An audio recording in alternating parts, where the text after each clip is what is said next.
Eleanor Holmes Norton, native Washingtonian, fighter, feminist, staunch defender of the First Amendment, and delegate to the U.S. House of Representatives. Most people know her as the fiery proponent of the District of Columbia's right to self-governance and full representation in Congress. But there's so much more to the Congresswoman's story. I'm Angie Gates, the director of the DC Office of Cable Television, Film, Music, and Entertainment, and this is a conversation with Eleanor Holmes Norton.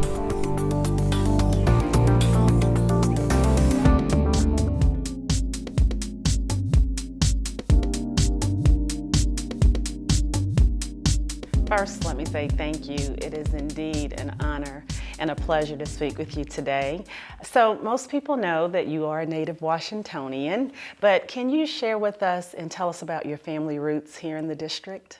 Well, my roots go back 3 generations to my great-grandfather, who was a runaway slave from Virginia and got here sometime in the 1850s, worked on the streets in Washington, was apparently discovered or kept from being discovered because the owners, roamed the streets of DC looking for their valuable property.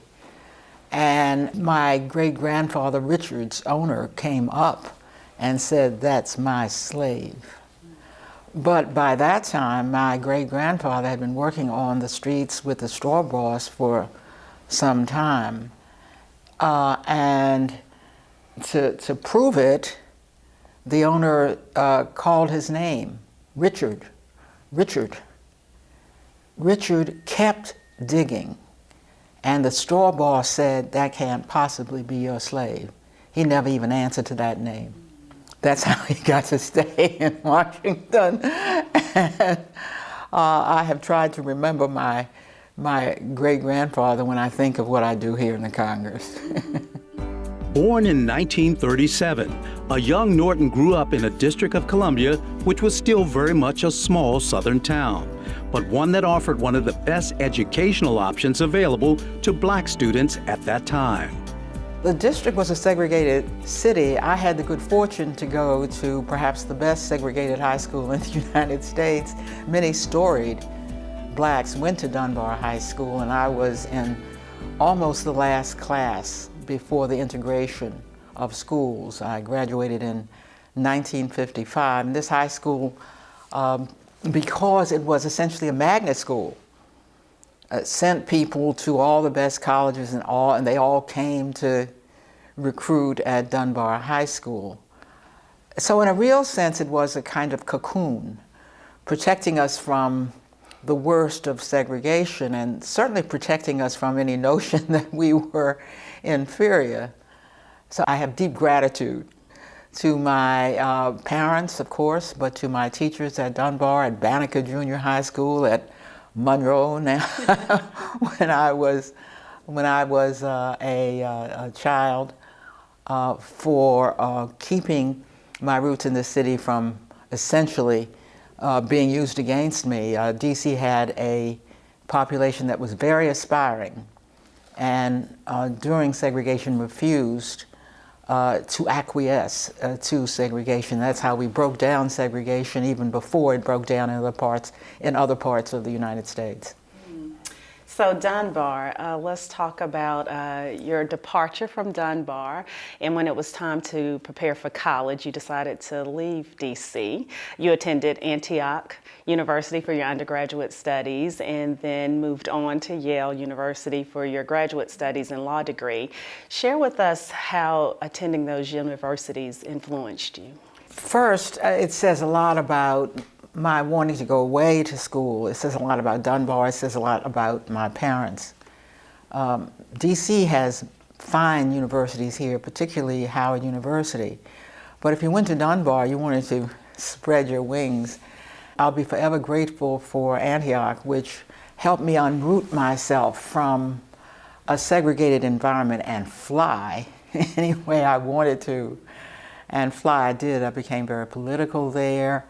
I began to understand the entire world, quite apart from the world in which I lived, and it was at Antioch that I decided because it was on the cusp of the civil rights movement that I wanted to be a civil rights lawyer. Left my hometown for about a dozen years and had a high time in New York as one of only 2 lawyers at the American Civil Liberties Union, and that was during very tumultuous times, the Vietnam War and the Civil Rights Movement all going on at the same time.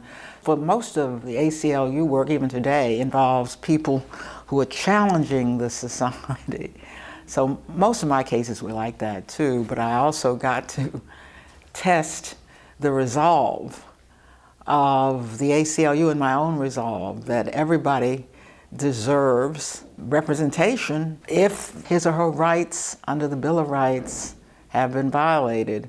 So my fun cases were representing people with whom I had profound disagreement. Indeed, my one and only time arguing before the Supreme Court, where I won 8-0, involved a national states' rights racist who was kept from speaking after having given a speech in which he used all kinds of epithets to describe blacks, Jews, anybody he could think of. So the next day he went to speak and they say you can't speak at all. Well, there's something in our country known as prior restraint. The government can't keep you from speaking before you open your mouth, and after you speak, they can't shut you up unless there is a clear and present danger. This was a terrific case, because you have very few cases in which a law enforcement officer will go into court and say, shut this person up, before we know what he's going to say. Even if we know what he said yesterday, I didn't handle the case, and that's typical at the ACLU and the lower courts. I went to the Maryland Supreme Court and met my racist clients. They were extraordinarily grateful that I would be representing them in the Supreme Court. I don't know why. You were the best. You were the best. But they seemed very humble. And I went on to represent them in the Supreme Court. While I was at the ACLU, I represented George Wallace because he, again, in a violation of his First Amendment rights, Mayor Lindsay kept him from speaking, said he would not give him Shea Stadium to speak during his campaign, his presidential campaign in the 1970s. Now, you can't deny a public facility to anybody in our country. I was asked if I wanted to represent him. I said I would be delighted. I mean, what is this? I was at this time still a member of the Student Nonviolent Coordinating Committee, had gone down in the summer before I came to New York, several summers, to Mississippi. So I still had my colleagues there, and I was representing George Wallace. And when I came to represent him in Queens Supreme Court, his Brahmin Southern counsel seemed very grateful. I give him credit. He didn't know who I was, who this would be, this Eleanor Holmes Norton, who was coming to represent him, but seemed also grateful and didn't let on that he had any surprise when he saw that I was an African American woman. Now, that's another easy case. You can't keep people from using a public facility because you disagree with their views. So let's talk about Mississippi for a moment. I have roots in Mississippi. A couple of summers ago, I took my mom on a trip through Mississippi. We went through the Delta, Mississippi, and we visited Medgar Evers' home. So during your time in Mississippi, what was that like? Well, these were really the days no one can forget. When I came to Mississippi, Medgar Evers had just finished leading the only sit-in that had been conducted in Mississippi. It had been conducted in every other part of the South. This was '63, but Mississippi was terrorist territory. And he had to lead them instead of students leading them. They were very violent. When I came, I was a second-year law student. He tried to convince me to stay in Jackson instead of going where I was headed to the Delta, Greenwood, Mississippi. And I said I had already promised to be there. He took me all around.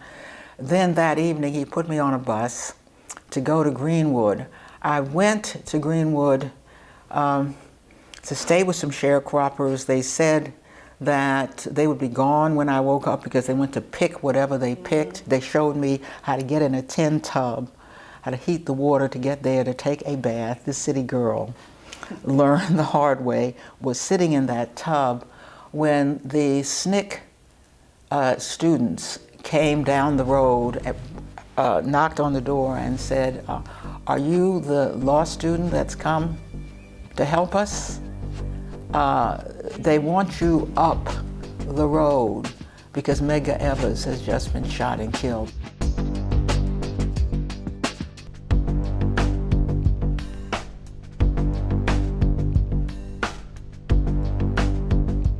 That's how I was introduced to Mississippi. Oh, wow. That was typical of my stay in Mississippi. I met Fannie Lou Hamer, who became my mentor, and went to get her out of jail.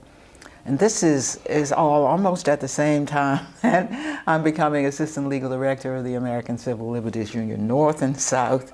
This is during this period, this very encapsulated period in my own life that I also worked for the March on Washington. Okay. So it was a real civil rights period that I could hardly forget.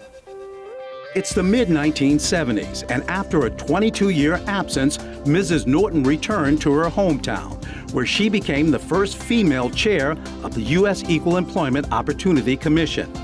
During that time, she released the first set of regulations outlining exactly what constitutes sexual harassment, declaring that it is a form of discrimination that violated federal civil rights laws. Now, I want to bring up one case in particular. In 1970, it was the 60 employees female employees from Newsweek. Let's talk about that case. The Newsweek women came to see me very tentative about what they should do. Today, we would see this as a slam dunk, of course. They had been hired, these Phi Beta Kappas and Rhodes Scholars had been hired as researchers, whereas their male counterparts had been hired as reporters. They sensed that maybe this is in violation of the 1964 Civil Rights Act. I was heavy with child, I must say, at this time. I was about 7 months pregnant. But I couldn't believe this wonderful case. This was in the mid-70s. There hadn't been, at least, any well-known class action. So the question was, were they going to expose themselves and all get fired? And I had to tell them, no, there's another provision against retaliation. But essentially had to engage in what was going on all over the country, conscience raising, in order to get them to the point where they wanted to join together with strength in numbers and sue the preeminent then Newsweek magazine. At the first negotiation, I insisted that the publisher be there. That turned out to be one Catherine Graham. And the fun part of that negotiation was that they didn't know, again, we're dealing in the 1970s when, women hadn't sued at all, at least in great numbers. Most of the cases were brought by African Americans. And then here comes this pregnant woman with a high afro to negotiate. So the Newsweek editors and publisher went about trying to deal with, I had the women with me, of course, some 20 or so of the women. And when they saw I was pregnant, which of course they hadn't known, they rushed to get me a seat instead of just getting around a table and are all sitting together. So I found myself, they were sitting on a couch. And because they were overly solicitous of my pregnancy, they rushed to get me a chair. So here was I on a high chair, and them sitting on a low couch. I said, well, if this is how y'all want to begin, let's go to it. Norton and the women of Newsweek prevailed, settling a case against the magazine just weeks after it was filed.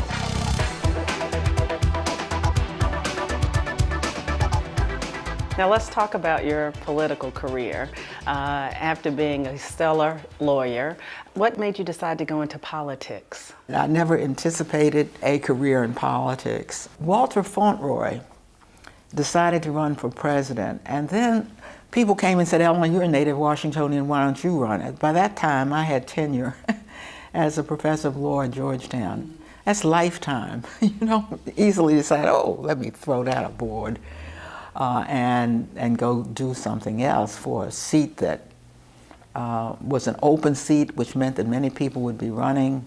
Who really decided me to run was Donna Brazil, a young woman very much more into politics than I. And she said, I'll be your campaign manager.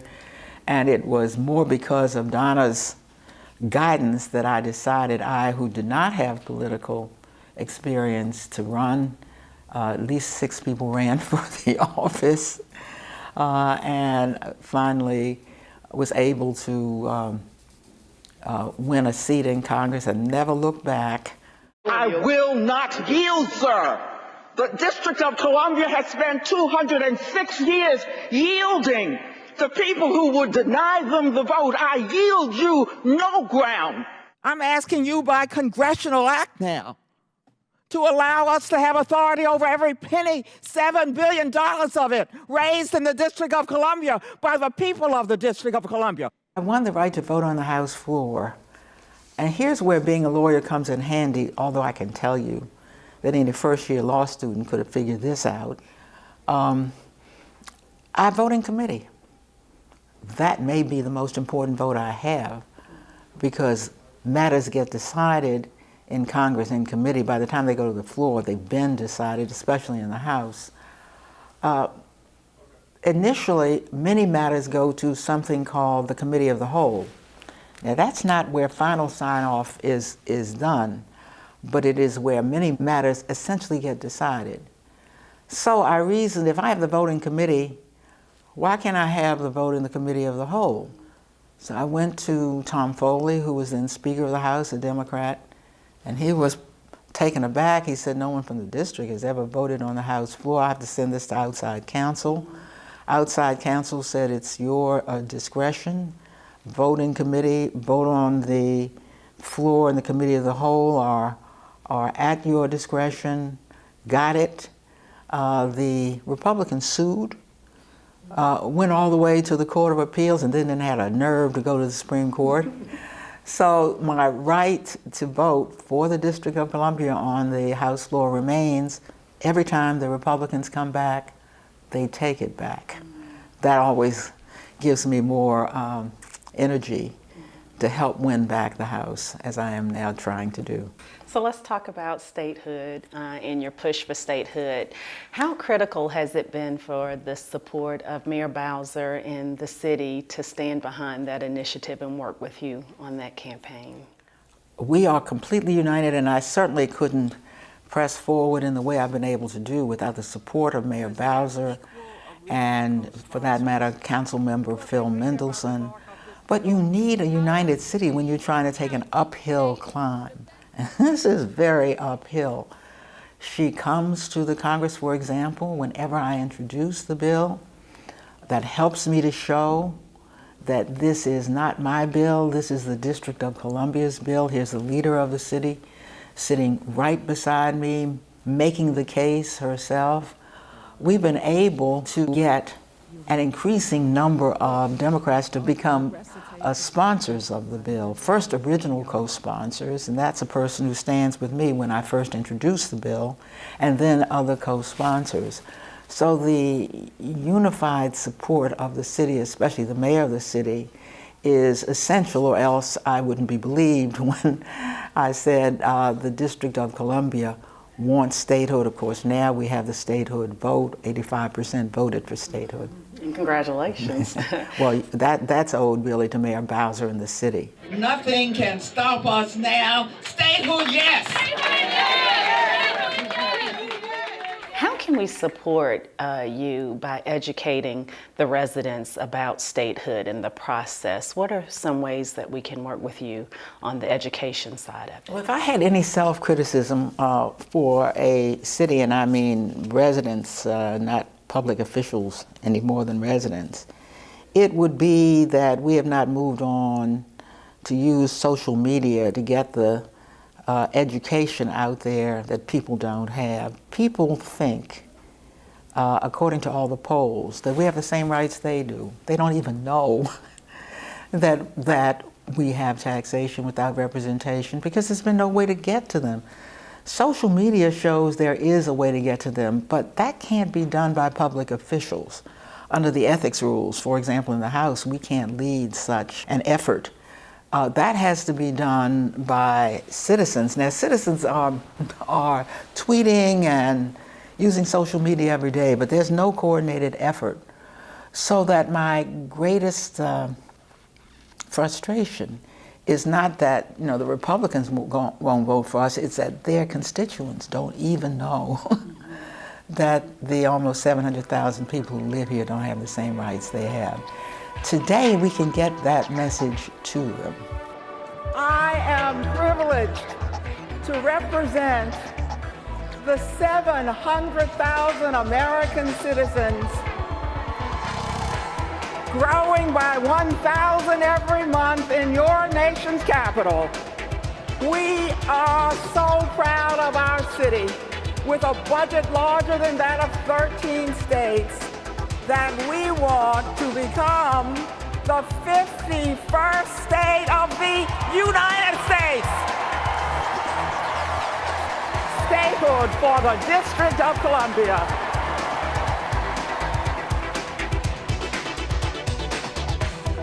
So what is some advice you can give women, those working mothers? What's some words of wisdom you can give them as motivation, because you've done that and have done it successfully? All I can say to them is we owe you. I did it with a supportive husband. We lived in Harlem in a wonderful brownstone, but the grandparents lived also in Harlem, not far from us. I was Human Rights Commissioner of New York City. A car came to get me every day. So I took my first one child, then two children to this grandmother's house and picked them up. Now, at the same time I was doing that, single mothers, and for that matter, married mothers, were getting on the A train, trying to make their way downtown. We haven't much improved over that. So as a flag-carrying feminist, we owe women a great deal. We owe families a great deal. They are dealing with what was far easier for me to deal with because of family support than it is for, I would say, 95% of the women in our town and in our country. So you've created this wonderful legacy.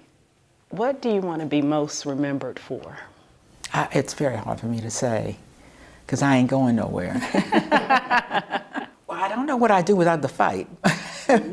But the fight energizes you. For example, when some fool, we just had one to do it recently, puts in another bill to take away all the gun laws of the District of Columbia, that really gets your gumption up. So we do see a lot of sometimes heartbreaking mischief like that. But if that doesn't inspire you to keep fighting, then you don't have any fight left in you. Well, we need you to continue to do everything that you're doing, fighting the good fight. And what I've witnessed firsthand, I've learned a lot from you just by listening to the messages that you've delivered, to the way you've had to fight through Congress, and your ability to move forward with a smile. I'm very honored again to have had this moment with you. And if you could deliver a message to the residents of the District of Columbia, what would those words be? First of all, I'm very pleased that you've come to give me an opportunity to just think about my life. But to the residents, it would be, look, I'm one of you. So let's keep working together. You're doing very well. This city makes me very proud. It is one of the top cities in the United States today. It has a $2 billion surplus, much more than virtually any state. It has earned statehood, and remember, statehood is something that comes with citizenship that you shouldn't have to earn. So I hope we understand that there's every basis to keep fighting, given how well our city is doing.